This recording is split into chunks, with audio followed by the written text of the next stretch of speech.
కందిలో పూత అనేది చాలా సున్నితమైనటువంటి దశ అని మాత్రం మనము చెప్పవచ్చు. ఎందుకంటే ఈ కంది పూత కొంత శాతం మాత్రమే మనకు ఉండేటటువంటి 100 పూలలో కొన్ని పూలు మాత్రమే మనకి పాడుగా కన్వర్ట్ అవుతా ఉన్నాయి.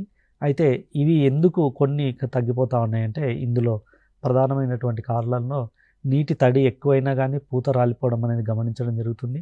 నీటి ఎద్దడికి గురైనా గానీ పూత రాలడం జరుగుతుంది.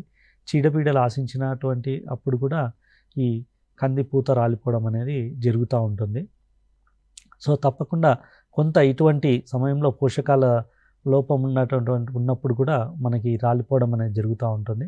కాబట్టి నీటి ఎద్దడిని తట్టుకోవడానికి కానీ, పోషకాల లోపాన్ని సవరించడానికి కానీ మనము కంది పూతకు రాకముందే మొగ్గ దశకు ముందు మనకి 3/19 5 గ్రాములు లీటర్ నీటికి కలిపి మనం పిచికారి చేసుకున్నట్టయితే ఈ పూత రాలిపోవడం అనేది కొంతవరకు మనం నియంత్రించుకొని ఎక్కువ పూత మనకి కాయగా మారడానికి అవకాశం ఉంటుంది. కాబట్టి ఎక్కువ దిగుబడులు పొందడానికి అవకాశం ఉంటుంది.